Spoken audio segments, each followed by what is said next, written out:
Hello and welcome to the Briefing Room. I'm Bill Freilich, your host, and we're joined by a couple of gentlemen from Northern Michigan Media as we're covering the stories across the region and letting you know some of the backstory to each of those stories. This week I'm joined by Peter Payette once again from Interlochen Public Radio. Bill. Hi Peter. And then Jeremy McBain from the Petoskey News Review. Welcome back. Hi Bill. Good to see both of you guys. Let's kind of start north and work our way to the south. So let's start in the UP where we've got a way up north story on feral swine. Peter, you've been kind of following this ongoing saga with ranchers who I guess are debating whether or not their pigs are legal here in the state. That's true. Well, they would like their pigs to be legal. They think that the state's efforts to ban their pigs are unconstitutional. And it's actually not just in the UP. There are 5 lawsuits, and one is out of McBain, farmer Mark Baker. All the others, I think, are ranchers who have private hunting ranches. Mark is a farmer. He sells, he's raising food, not trophy hunts. But at any rate, for this first question in all this litigation, they combined all the suits into one court in Marquette. I had to kind of go through there first before they could decide if... Only on the question of constitutionality. Okay. There are a number of legal arguments that these farmers and ranchers will make.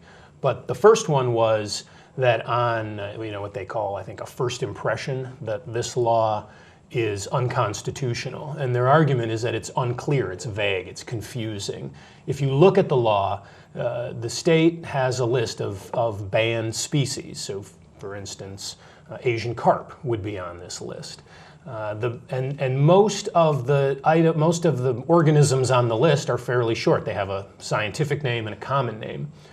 When you get down to the pigs, there's all kinds of names. Eurasian boar, razorback, old world swine, and then it distinguishes domestic hogs from these wild varieties, and it's kind of complicated.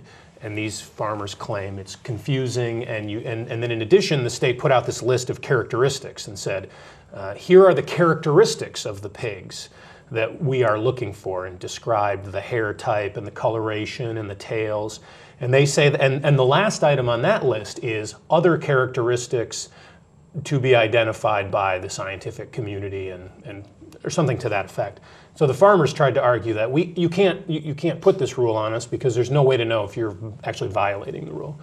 So they made that argument. The judge came back and said that they can't make that argument because they've all acknowledged having the kinds of pigs that are in question. They have made statements to the effect that they have these pigs that violate this rule. So the judge is saying, in your case, the law is not vague, so you can't make that argument. Apparently there's some legal precedent with these wolf hybrids that people used to keep.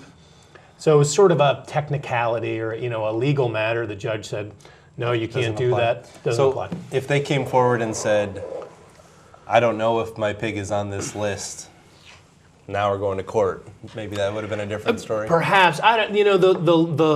The nuances of the law get a little above my head, and I don't quite understand what principles are operating. I knew that that's what the state was arguing when they went in, that they couldn't make this case because it was very clear in these 5 instances. So even if there are vagaries, they don't apply here, and so the judge can't rule on theoretical vagaries. But the judge did. There are a number of other issues, and the judge didn't say anything about them, but he did discuss them. To me, the most interesting one is that taxonomists will disagree about whether all pigs are one species. That is, all pigs do come from this Eurasian boar. Over the centuries, they were domesticated and changed as they became domesticated animals, but then pigs would escape. And then, that's a kind of pig known as feral swine. And then the escaped ones would breed with ones that were in captivity. And then you have a different kind of swine. But every pig traces back to these Eurasian boars. So that's one of the arguments that these farmers or ranchers are making, is that all pigs are one species. You can't ban some pigs and not ban them all because they are all Sus scrofa, I think, is the scientific name. And the state scientist, the guy that they go to and quote in their documents, I spoke with him on the phone, and he that's his view, that all pigs are one species. And he said most scientists would have that view, although some will argue that these domestic pigs have been separated from wild pigs for so long that they're essentially a different species, and that's the position that the state takes. And so the judge laid all that out in the ruling, and he said specifically in a footnote, I'm not ruling on this, but he put it all there, so there's still a lot of interesting legal debate to come. So in a nutshell, it goes forward now, or these other lawsuits that they all go trickled out. back to their courts at this point. Yeah. And so they'll each, different judges will have to rule on them, and then there will likely be appeals. It could go on for a long time, unless the legislature does something and steps in on behalf of these ranches, which could happen, but it hasn't. They haven't been able to muster the political support yet. See what fun we're missing in Petoskey?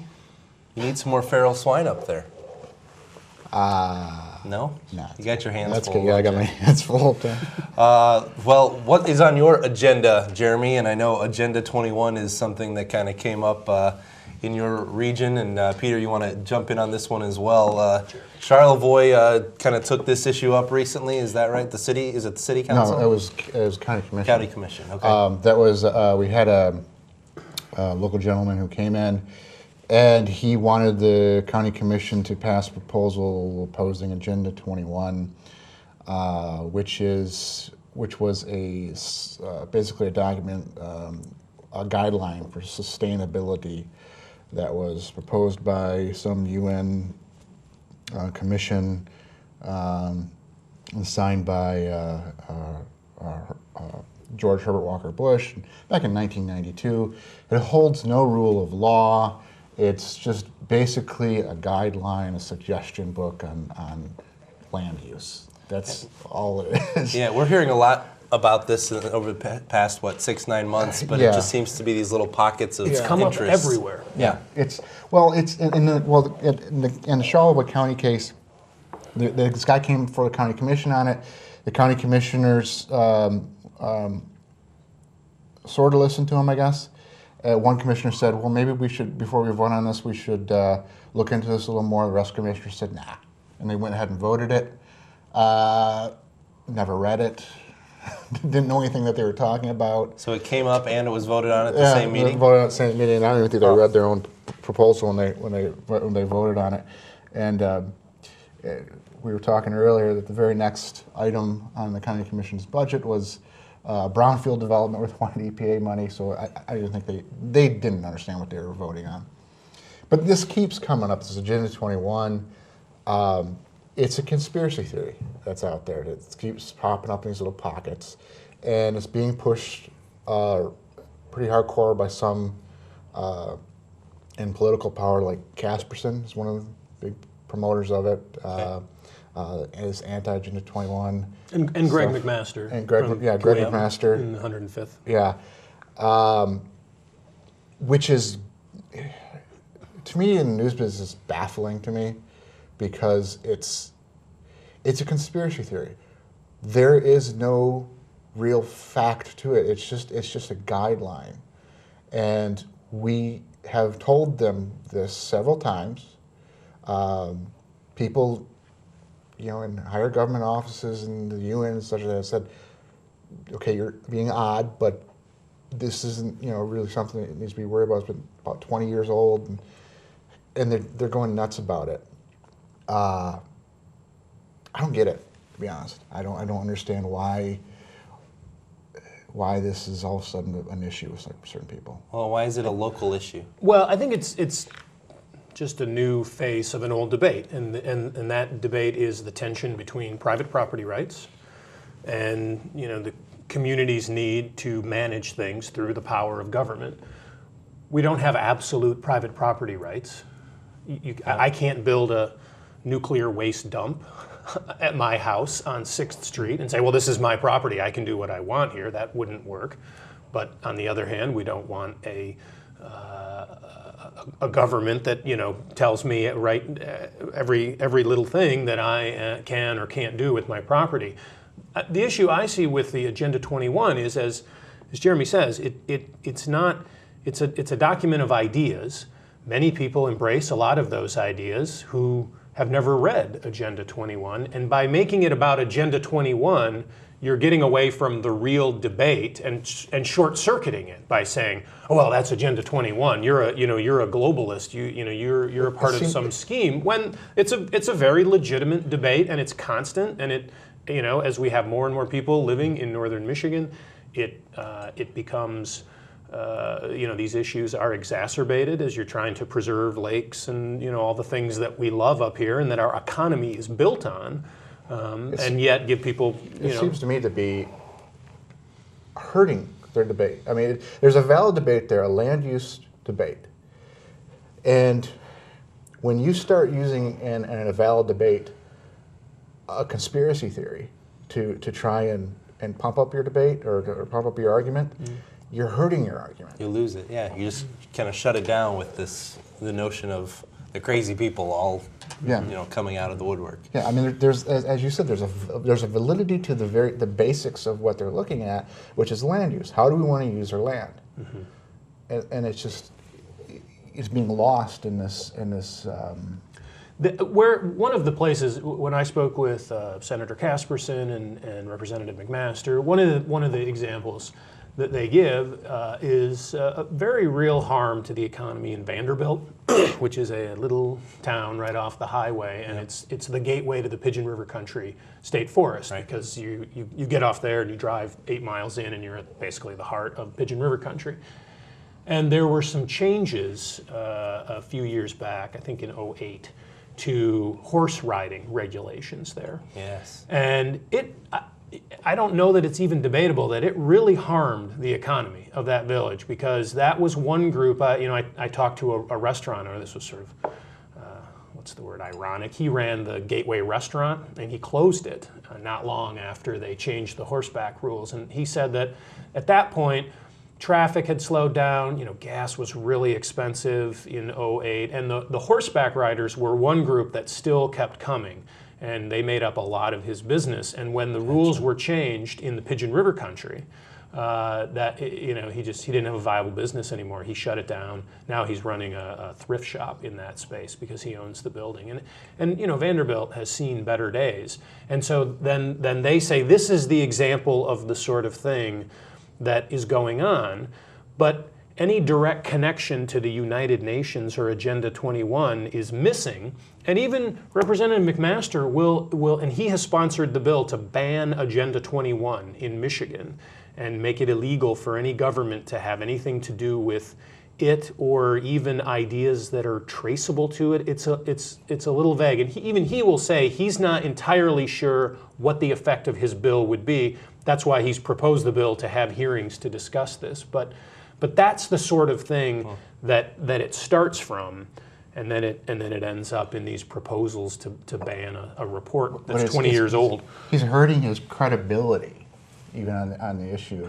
He's making it look like he's just another one of those conspiracy theorist nutcases. And it's easy to take a debatable issue, which would be land use planning, and just cast it aside because you're a part of the UN. Yes. Yeah. That's your argument? Really? That's your argument? And that's to me, that's just silly. It's just silly. And McMaster and Casperson are being, they're hurting their credibility and jumping on and tying themselves as bandwagon. And I think the other thing I think about this, though, is to me, even for public discourse and what the media does, I think Agenda 21 is a bit of a, what's the term, like a flare, because I think the reality is, no one knows what effect that bill would have if we banned Agenda 21 in Michigan, and it may have no effect at all, but there are the more specific issues they are also tackling. So for instance, Senator Casperson pushed through the beach grooming legislation that now allows any and all beach grooming on private land in the state of Michigan, which there are some serious questions about the ecology of the lakes if we mow them down. That was a bill, and he has another on biological diversity that I think Jeremy's paper has reported on. I'm somewhat familiar with it, but it's another attempt to rein in what he sees as kind of environmentalism run wild in the Department of Natural Resources and other regulatory agencies. And I don't, I'm not sure exactly what the biological diversity bill would do, but Casperson seems to have a Jones against the environment, anyways. I mean, he's pushed through and gotten a lot of different bills passed, which, frankly, and we've editorialized on the News Review, they're bad for the environment. The beach grooming bill, it's a bad bill.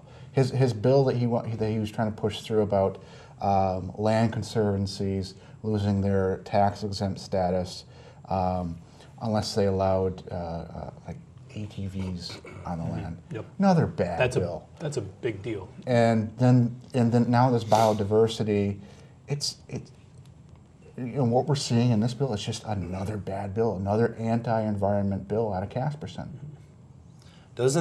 And I'm going to go back to something Peter said, this notion that McMaster wants to bring this up for the sake of having the discussion. Jeremy, how do you see that in terms of aiding his credibility, or do you think just being linked to this phrase Agenda 21 is kind of what throws some people off in terms of conspiracy theory, like you said? Isn't there some validity to bringing it up and talking about it? I think when you start throwing around conspiracy theories, you start losing credibility. Because you give them legitimacy? Yep. You start losing credibility, and it makes it very easy for people to just dismiss you at that point. So I don't see anywhere where this aids McMaster or Casperson and their arguments. I see it hurting their arguments more so. There's actually a more legitimate issue that's similar, and that is free trade agreements. And it was just reported this week that the province of Ontario is now facing a lawsuit from a wind energy developer in Vermont, who is claiming that laws that make it difficult to site wind turbines in the province of Ontario are harming this business, and that's a violation of the North American Free Trade Agreement. The thing about Agenda 21 is that it's not a compact. We're not a signatory to a treaty. Right. Those NAFTA and these World Trade Organization agreements, those are treaties, and those and as we're seeing, although we're told that it would be very unlikely that a company would prevail against Ontario, but that is the kind of thing that we really could see. When the whole Meyer debate was going on, there was some people, and this was very speculative and theoretical, which is what we specialize in at public radio, but they were saying that because one of the tax that Acme Township was considering was passing a size limit on stores, because Meyer wants 200,000 square feet, so they say, okay, 50,000 is the biggest in our township, or passing operation hour limits, saying you can't be open 24 hours. Right. And people were saying under NAFTA, a company like Walmex, the Mexican subsidiary of Walmart, could sue and say you've just violated NAFTA, and that is illegitimate. And the Congress signed off on that treaty. There are no such circumstances for Agenda 21, but the people who are worried about Agenda 21, why aren't they worried about NAFTA? Those are real treaties, but that doesn't come up. It's all about Agenda 21. It's questionable. All right, well, let's move on as we get past the halfway point already. Another issue up in your neck of the woods, Jeremy. We've got this chimney committee or fireplace committee, and maybe much less intellectual of an argument than Agenda 21, but this Coming idea down to earth now. That's right. Let's get back down to my level. This idea to put up a chimney in East Park, which started earlier this summer, and it just kind of, by the time construction had started, that's when people really started paying attention. Mm-hmm. They hit the brakes on it, but we're kind of moving forward with what are the options now, aren't we? Yeah. Well, what happened was there was a gentleman in Charlevoix who wanted to make a donation in honor of, I believe it was his wife, who had passed away. And he'd spoken with a local resident, John Wynn, who came before the Charlevoix City Council, and said, we want to put in a gas fireplace in East Park. And this place to sit. Yeah, and it was to help enhance East Park. However, And this happened in, I think, late July. Council, looked at it, and they had another meeting on it in August where they discussed it further, and then they had another meeting after that in August where they finally said, okay, we're going to go forward with the plan. We're going to tear out a tree in East Park, and we're going to put in this fireplace, which is 20 feet high. I can't remember the base of it. I think it was like 8 feet. I know it was 20 feet high. Yep. They tore the tree out. They started to put it up, and a lot of residents said, "Hey, wait a minute, what's going on?" And they found out about this.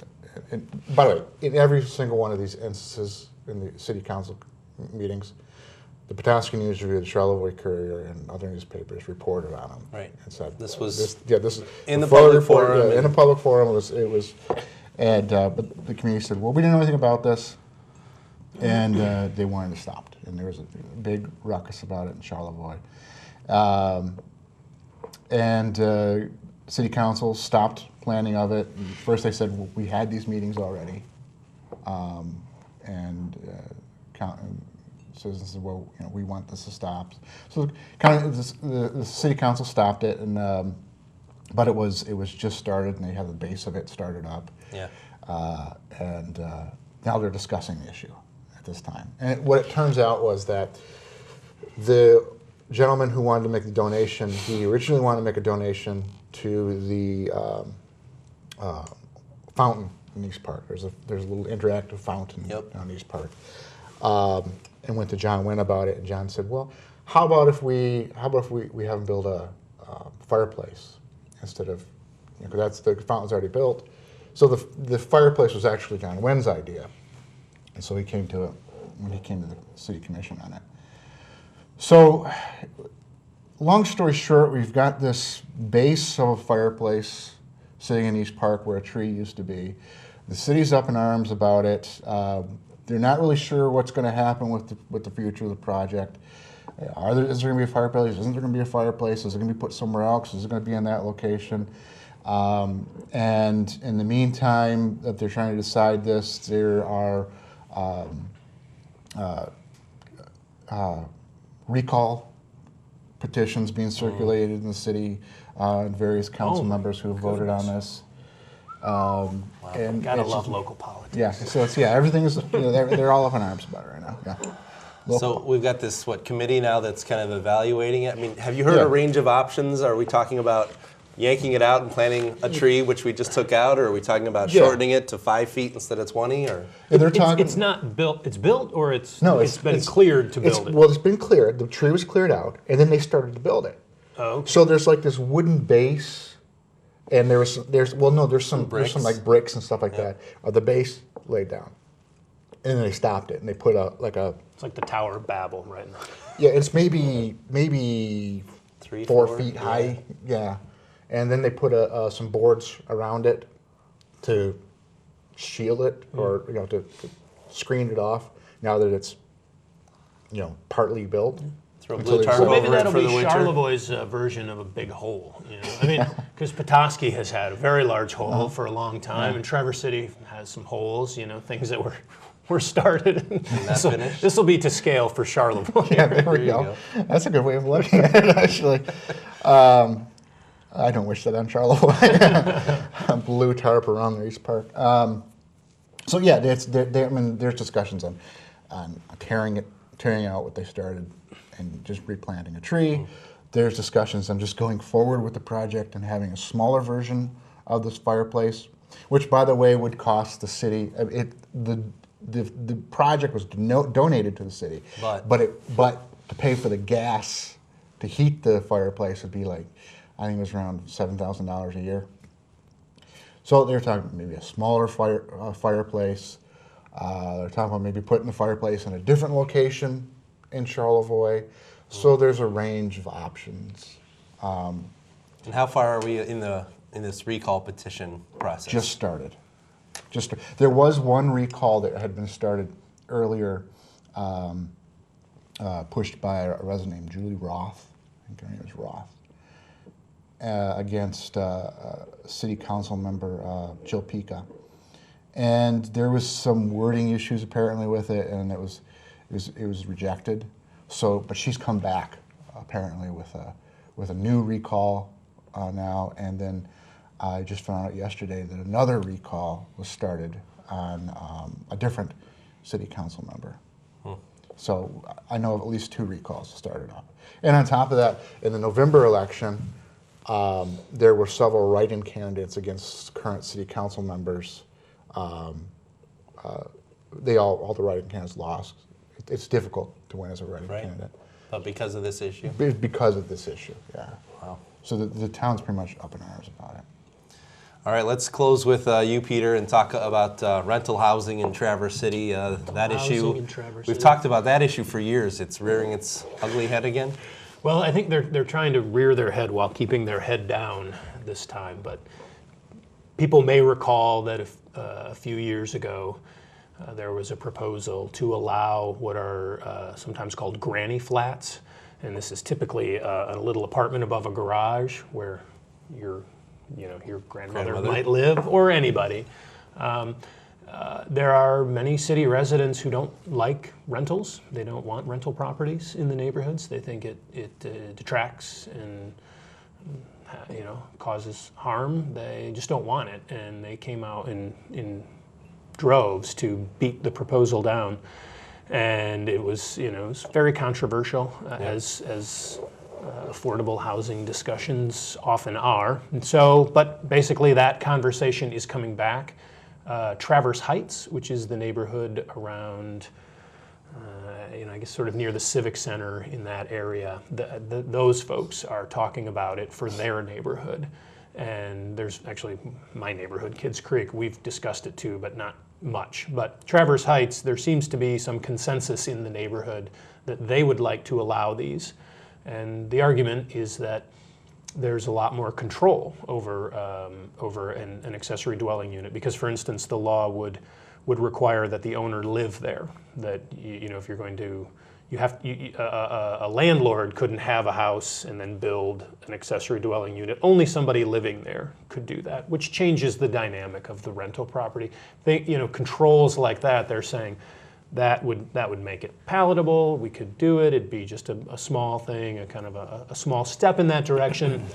Probably sometime early next year, it's going to get up to the city level and be a proposal. And so we're talking about duplex units, for example, not duplex. Where the landlord lives in the same building, or yeah, it's not actually a duplex. And this gets a little complicated. I mean, duplexes are allowed in the city, depending on the zoning, but these are in this instance you have a family, a single family home, but then you could build this apartment over the kind of back in the alley in a lot of cases where the garage sits, kind of like a carriage house is what's proposed. But it's sure to be a hot one, I would think. All right. And but the argument will be, we just want to do this in our neighborhood. Let us do it. I don't know if that'll prevail or not. Fly. Yeah. See if NAFTA gets brought up before the end of the discussion. All right, in the closing 60 seconds here, guys, let's talk Powerball. You both came this morning, so I assume neither one of you won the big 550. Maybe I didn't know. I haven't checked my ticket yet. I haven't either. Did you find a lot of excitement in the office? It seemed like everyone in my office was talking about it, whether or not people are actually following through. I didn't even know about it. We discussed it. We actually had a story about people buying lots of Powerball tickets and what they would do with the money. And, it's fun to imagine what you would do with $550 million. The best, we put this. I gotta believe I could make my life work out. Yeah. I mean, you're told that everybody who wins, their life goes down the drain. I gotta believe I could buck that could trend. pull it out. Yeah. I told my staff that I had a special I Quit dance all planned out, where it was going to be done to the tequila song from Pee Wee Herman's Big Adventure. Okay. I was even going to get the platform shoes and But see, there you go. I don't think I'm going to be able to. And I've heard no one's, all the lottery winners say their life is no better with the money than without. But like you, I'm willing to take the chance. Yeah. The best response I heard to what would you do with the money yesterday was some guy said, I'll buy Detroit. And we'll see what improvements can be made for $550 million. I hear a lot of people they say, you're just throwing your money away on it. And but think about it. if you spend $2 for a ticket, what you're just buying? You're buying a little bit of a. You're most likely you're not going to win, Right. but you're buying a little bit of an imagination and just a little fantasy, a little entertainment. Yeah. It'll have fun in your mind of what you could do with it. Well, good. Well, we'll It's have worth the price of admission. That's right. We'll have fun in our own minds here for the next week until the next edition of the Briefing Room. Thank you to Peter Payette and Jeremy McBain for joining us from IPR and Petoskey News Review. I'm Bill Freilich from WTCM Radio, and we hope you have a great week, and we'll see you again next time right here on the Briefing Room.